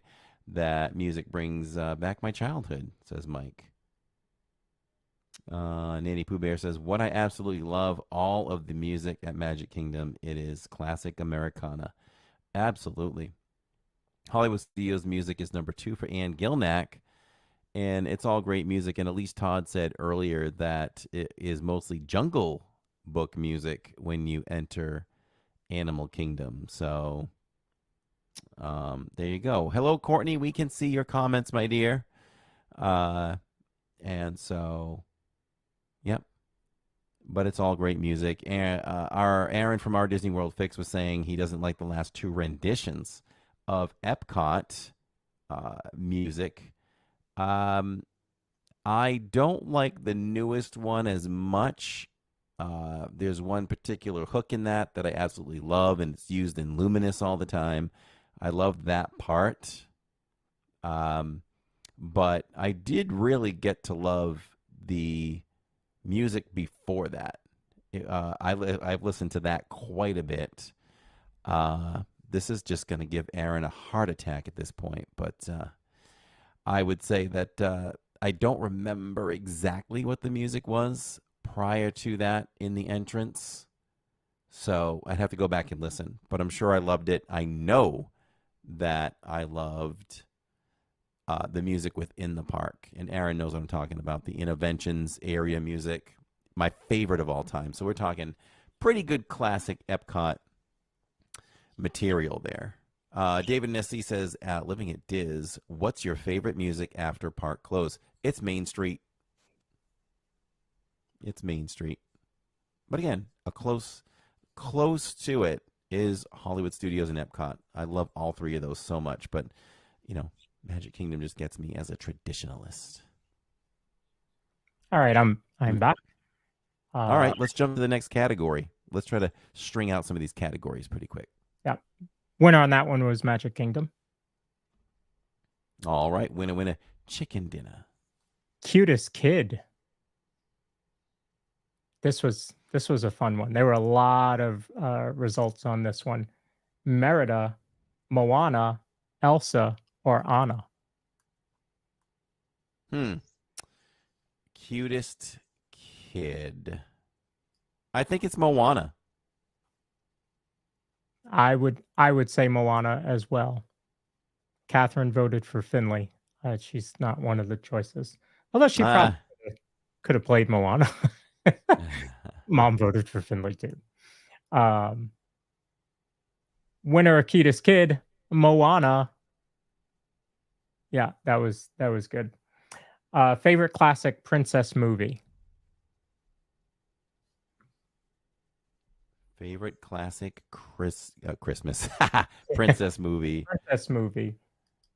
Cinderella, Snow White, or Sleeping Beauty. Oh, so Max Hubman wants to know how many Disney Awards has it been? This is our first annual. Yes. You are in the inaugural award show. Cinderella, Snow White, Sleeping Beauty. Favorite classic princess movie for me out of those is Snow White. Ooh, this is a tough one. I have to honestly say I've never seen Sleeping Beauty. I have. I'm going to have to watch that. I'm going to go with you on Snow White. Okay. I was thinking Cinderella, but I'm going to go Snow White. And the winner is Snow White. So we were not alone. And it was Walt's first, yes. Favorite Star Wars movie? Corey doesn't even have to answer this one. We know this one. A New Hope, Return of the Jedi, Empire Strikes Back. Sorry, episode 1 was not in there. That's okay. These are the best right here. You narrowed it down to the top 3. So, I want to learn the ways of the Force and become a Jedi like my father. And then Empire Strikes Back. Let's see. Let's give a quote to that one. Nah, forget it. We got to keep going. So let's keep going. I see a lot of Empire in the chat. Gosh, I don't know. You're still thinking, huh? I'm going to go Return of the Jedi. All right. I mean, it is great. I have the original Empire Strikes Back movie poster, says Max. Ooh. I've got an original Return of the Jedi. Return of the Jedi wins. But, whoa. Come on, people. Whose channel is this? Best motion picture soundtrack, Renaissance period. Oh, the Disney Renaissance period. Best motion picture soundtrack. Let's see. That would have been the 90s. I mean, great. Lion King, Beauty and the Beast, Tarzan. Beauty and the Beast for me. Didn't even have to talk it out. Yeah. I knew that would be yours. Oh man, Tarzan. I mean, Phil Collins, just amazing. I think overall soundtrack is Aladdin and Lion King. I'm gonna say Aladdin. Beauty and the Beast is great, but I like a little, a lot of the songs in Beauty and the Beast are slower. But I'm probably going to go Aladdin as well. If I had to pick a second one. Mm-hmm. Lion King, though. I don't know. To be honest, I'd have to listen to both soundtracks a little bit to really decide. Yeah, but it is Beauty and the Beast all the way. I used to wear them out. I'm also guilty of never seeing Tarzan. Garrett Moore says Phil Collins went off. So there's 2 movies I've got to watch. Tammy and I need to watch those. Yeah. NSYNC's version. Yep, Court. I agree with you there. So Lion King won Best Soundtrack. Does not surprise me. All right. Favorite park. This is like the best picture, in the Oscars. It's like picking my mom or Tammy's mom. 1A, 1B. It's like picking my kids. 1A, 1B. Magic. Like picking my wives. 1A, 1B. Oh, whoa. Don't say that. No, it's like it is though for me. We've talked about this a million times on stream. For me, I got to go with Magic Kingdom because it's the OG, but Hollywood Studios, and Magic are really my childhood. I was a huge Star Wars kid, huge Disney kid.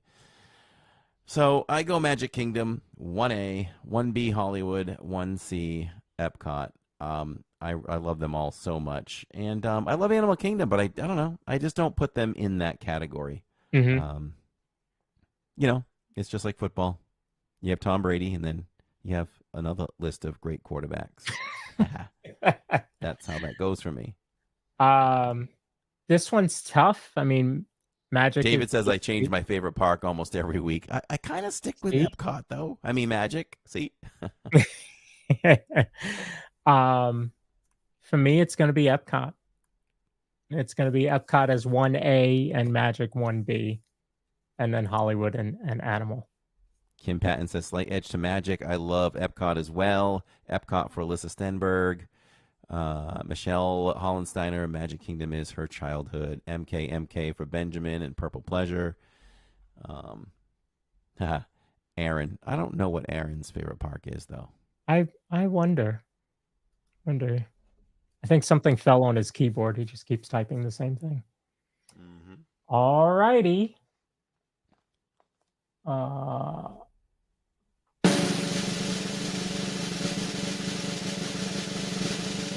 The winner is... It's got to be Magic. Magic Kingdom, folks. No question about it. I knew that was going to happen. So, thank you all again for participating, because without all of you doing the polls, that wouldn't have happened. That wouldn't have happened. So, thank you. That was a lot of fun to do on the show. A lot of fun to do during the live streams. Really just meant a lot that you all want to participate and have some fun with us while Corey's in the park and we're all chatting. It just adds a lot to the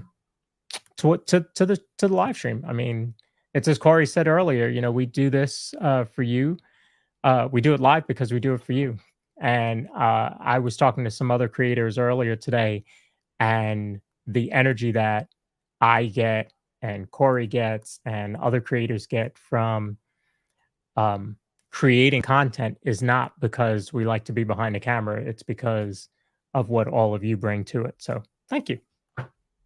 Absolutely. When I sit there and I just get on a roll on Saturday mornings as I prepare for the Saturday stream, I just keep creating things.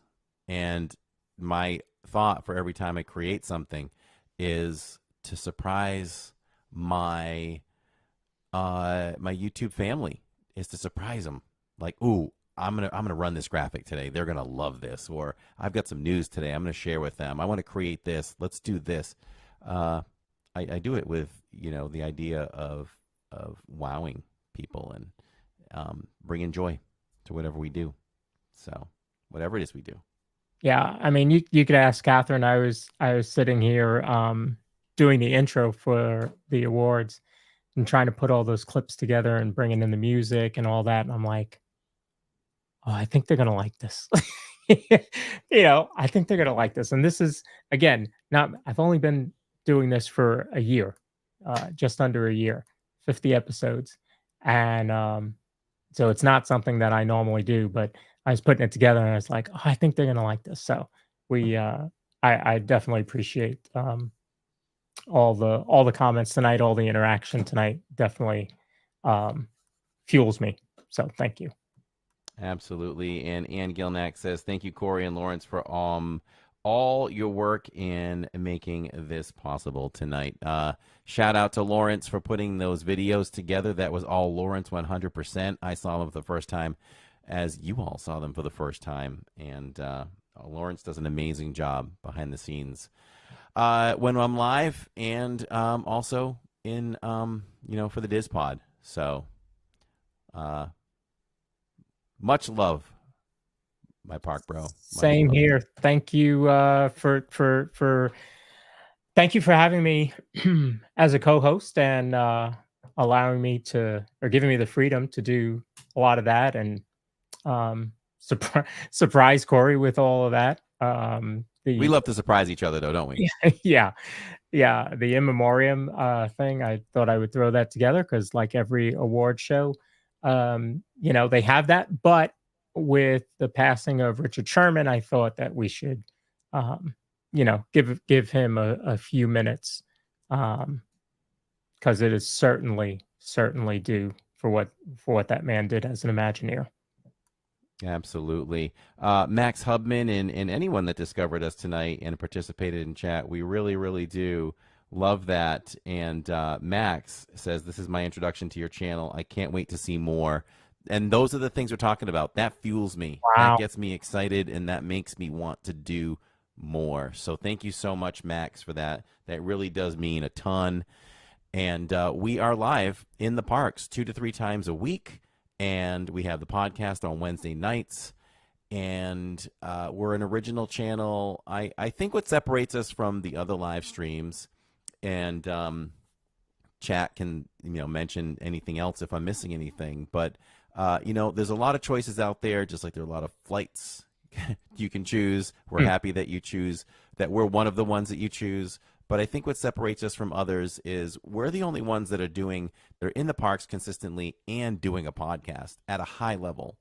And I also know this is the angle we've had since we started. We're a family doing this.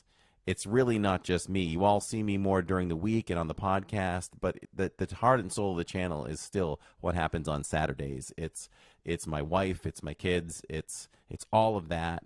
And we eat so much. We do live sit down food reviews quite often, and that's just another thing that I think separates us. And we have fun. We get silly. We get crazy. Everyone has their own personality on their channels, and I love the personality we bring. And so, yeah, there's my little rant again.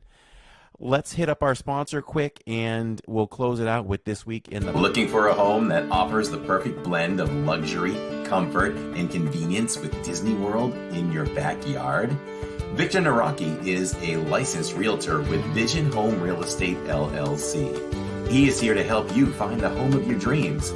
With over 13 years of experience in the vacation home market and a proven track record of success, Victor is the perfect partner to guide you through every step of the home buying process. So why wait?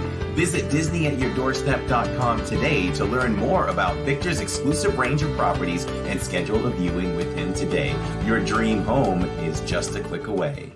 If you're Definitely make sure you check out celebratingflorida@gmail.com.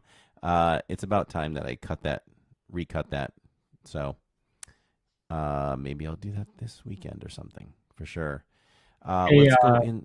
Sorry, real quickly. Over on the vertical, let's blast the chat for Julia Forever for that $1.99 super chat that says, "Thank you, Corey and fam." Thank you so much. Thank you so much, Julia. We appreciate that. Absolutely. Let's see. Oh, Aaron Fletchett is from Fairhaven, Massachusetts. Did you know that I'm from New Bedford, born and raised? That's pretty cool. I'm glad you found us. Definitely subscribe and join us. Yeah. We are family for sure. And this is a great family, this community. I love our community. I love each and every one of you that are here for all of it. It really means the world. And when you hear Tammy on Saturday, it'll feel just like home. Yeah, it will. We'll be at Hollywood Studios, and let's.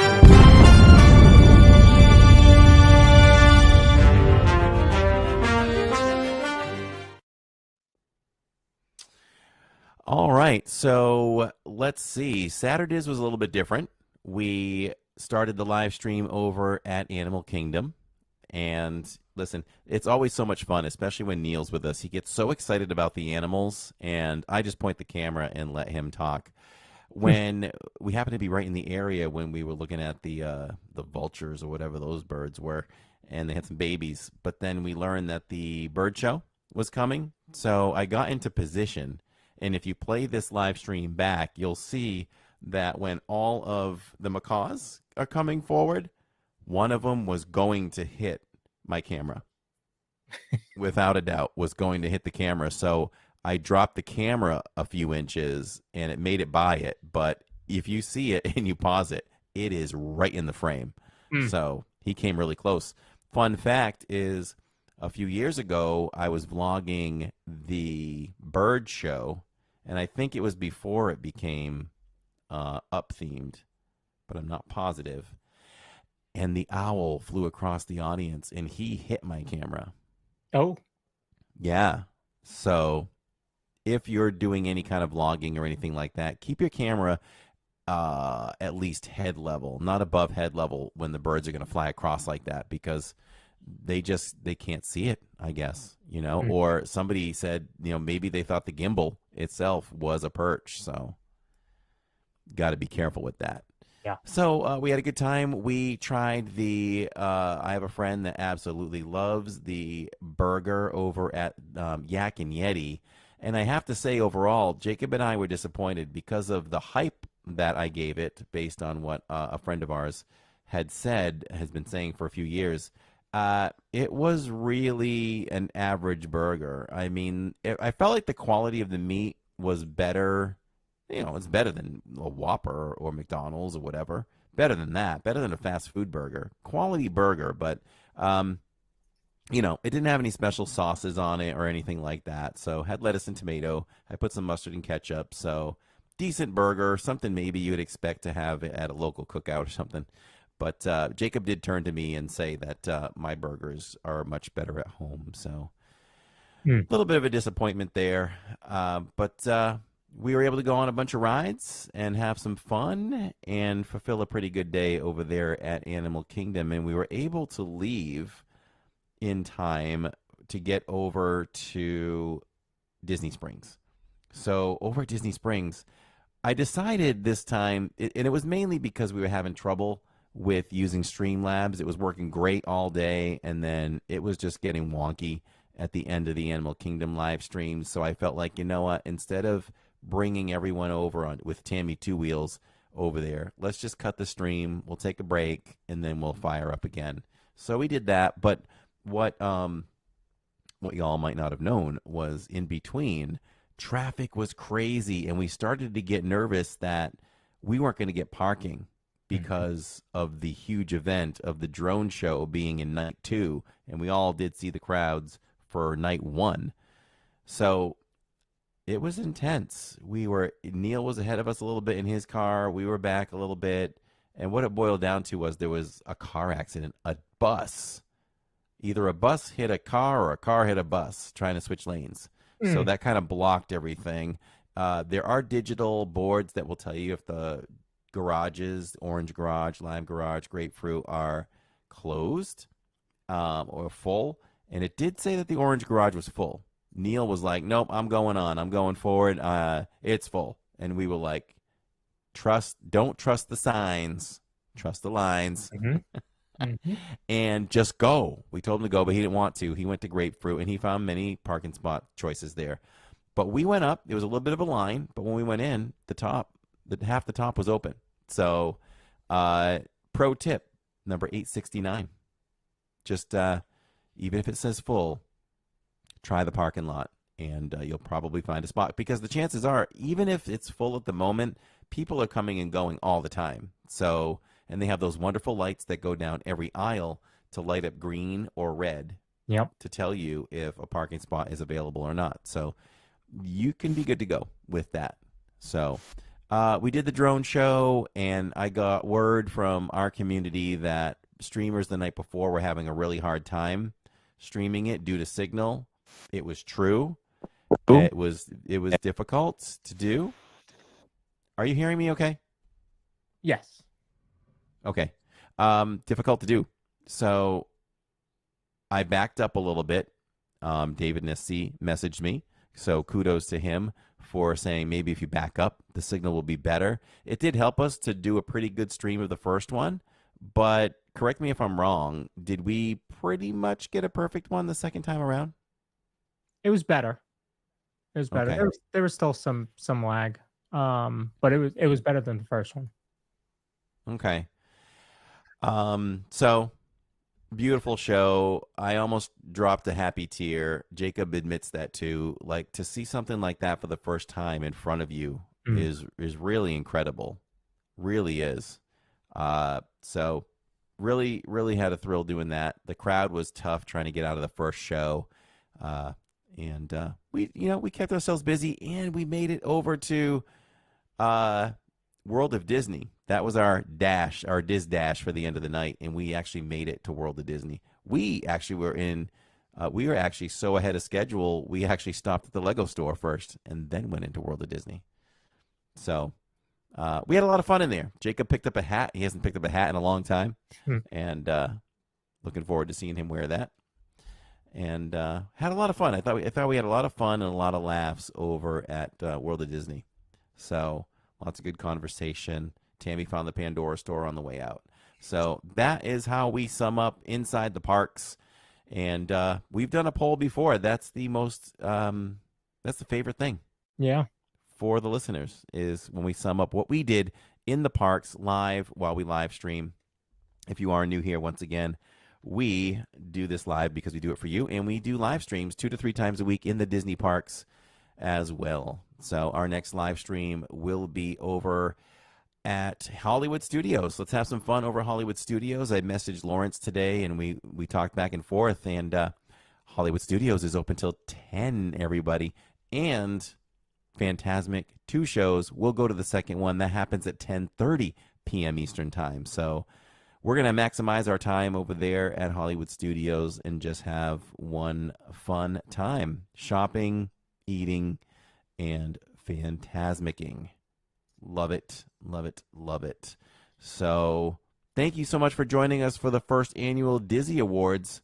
That was a lot of fun. We'll look forward to doing it again next year. Who knows what we'll wear next year? Maybe it'll be the same ones because, wardrobe costs money. Yes. We had 3 wardrobe changes, folks, or two changes, 3 total outfits. How about that? We even changed shoes, even though you guys couldn't see them. We bought different pairs of shoes. It was incredible. Yeah. Tammy said in chat that there were almost 130 spots open on the 5th level. So there you go. Wow. Yes. All right, everyone. We'll be back next week for the next DIZPod, episode number 52. What is that? The Pink Pam episode? That is Pink Pam. She will be joining us next week to talk about her journey with Disney live streaming and how she ended up getting down to Florida. And, we'll ask her all sorts of questions about her journey and what it feels like to be a Disney live streamer, especially a newer one. So make sure to join us if you have questions. Start thinking about them, and we will. You can put them in the chat on that show, and we'll be sure to make it very interactive. She's got a great personality, so that should be a lot of fun. And actually, as I'm looking now, she is at Hollywood Studios for the Hollywood Studios After Hours.